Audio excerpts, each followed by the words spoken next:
Hello, hello, hello. This is Over 50, so what? I'm Carol.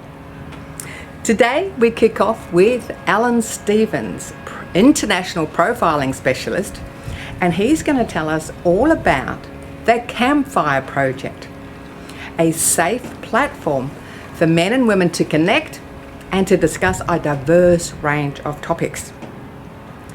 After the break, it's a chair exercise routine, so there is no excuses not to join in. If you are more mobile, get on your feet or use a chair for support. And lastly, we meet the inspiring everyday legend, Lynn Harris. She proves it's never too late to follow your passion.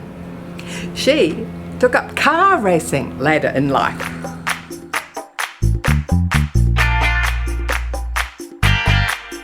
Previously on Energy for Life, we had a chat to Alan Stevens about using profiling to improve our communications and our relationships.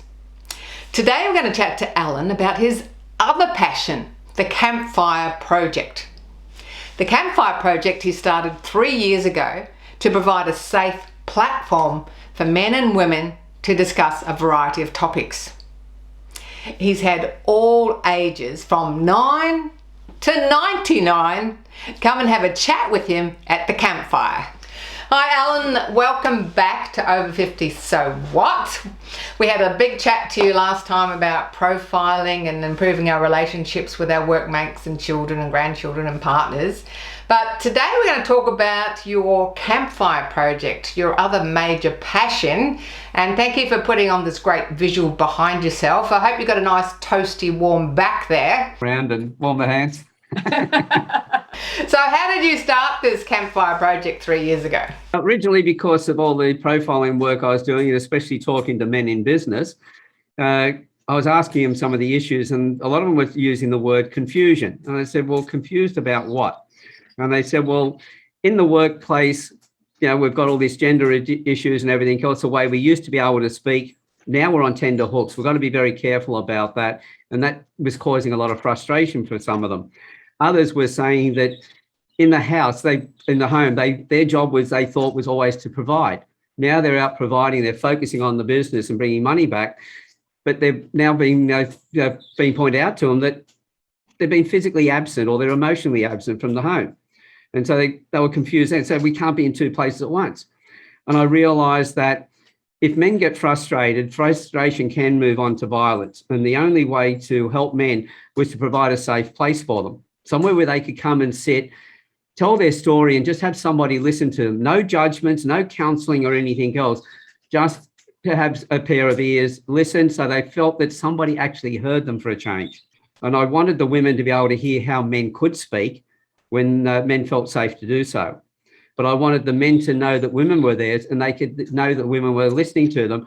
And when the women would then start making comments on the conversations we were having, it was all about creating a site, not so much a group of any form, but under the banner of we together. It's the only way we're going to solve problems. It was men and women standing shoulder to shoulder, looking at the problems and not looking at each other as the problem. There's a lot of groups out there like Me Too, Men Too, absolutely necessary because they highlighted all the issues and the problems, but they weren't going to be the solutions to any of the problems. Because while you're pointing your fingers at somebody, you've got egos, you've got all these feelings going on. If you're looking shoulder to shoulder at the problem, then you can work on that and say, okay, how do we fix this together? Not what have you done and what haven't you done? So when I started it, the men started coming in doing their one-on-one conversations. And from there, we moved into panel discussions. And once we did the panel discussions and some of the subjects we were talking about, that's when it really got excited. And the women were sending me personal messages going, love these guys, never heard men talk this way before, can we get involved? And so that's why I started it. How do you help men to become better men? And that seemed to be a natural progression because we want men to become a man, not to be striving to be the man. Because men who are trying to be the man, look at them, politicians, sports stars, we're seeing it all over the place, doing absolutely the wrong stuff. But when a man is trying to be a man, he's trying to be the best version of himself. And who's he want around him?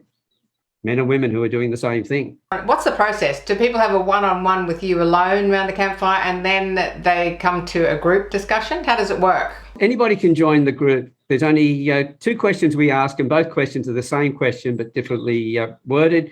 Will you respect people? The focus of the Campfire Project was for a person to be able to come in, give themselves permission to tell their story and have somebody listen to them.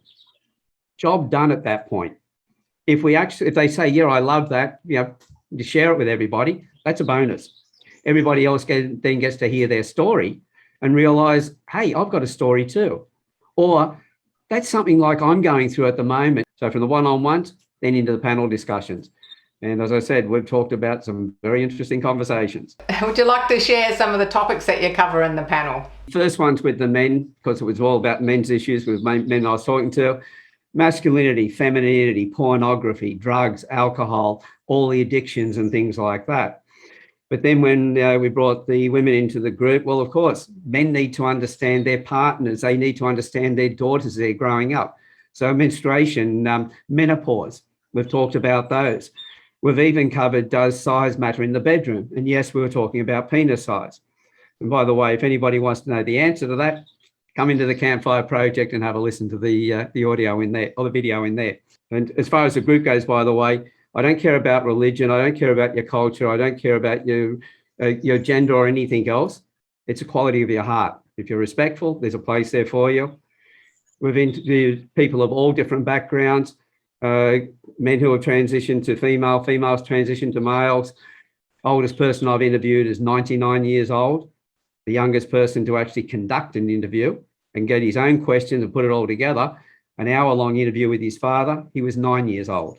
Now, you do have some people coming into the panel from overseas too, don't you? All over the world. The only 2 major areas of landmass that we haven't had people that we've interviewed one-on-one or joined in panel discussions have been the North and South Pole. But I'm working on it. I think your fire's going out too. I think you need to put some more wood on the fire. I don't know how it does. It just magically all of a sudden bursts into flames again. Some people watching this might have a partner or a friend or something that they think this might be, a good platform for them to be involved in. What would you suggest that they say to their partner or friend about how to approach it and what it's all about? Well, there's a good chance that they realise their partner's going through some tough times and everything else. And because they love their partner, they want to help them. They say, well, the Campfire Project is a great place.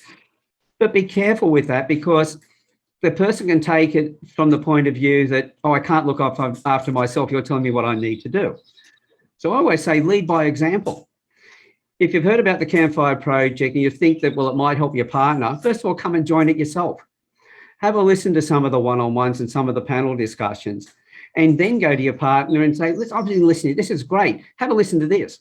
Let them listen in on what's going on in there. Don't tell them this is where they should go, because that'll be the first thing if they're going through stress, it'll give them a reason why they shouldn't, they'll give themselves a reason why they shouldn't come in. So if you're going through stuff, or your partner's going through some stuff, go and find the panel discussion that was about that. Listen to that. Have them, when they're in the house with you. Play it so they can actually hear it. Get them what would you call it, curious about what's going on. How do people find you? Do a search on Facebook for the Campfire Project. If you put Campfire as one word, that'll take you to our community page, which is a fan page. If you break the word fire, camp and fire into 2, because the word was already taken for the group, that'll take you straight to the group. So the Campfire Project. My background was I never really fitted in anywhere. I created the Campfire Project, which was my home, but now it's doing what I always did in the past, which was connect all those different groups together. Well, Alan, thank you so much for that, and thanks for getting the Campfire Project started. We need so many people out there to be sitting talking about things, not keeping it held in, a lot more open discussion, non-judgmental, in a safe space. So thank you so much for setting it up, and good luck with the whole project into the future. Thank you very much for that. And can I just say to the older listeners and that, it's a place that I'd love to see them come in, because they've got so much knowledge, and it's a shame for that to be lost without having shared it with other people. So you may not think you got a story. I guarantee you've got a beautiful story. Thanks for watching our TV show. Be sure to hit subscribe and then you'll never miss an episode. Jump on Facebook, join our group, get in on the fun, fitness, wellness and inspiration. I'm Carol, over 50. So what?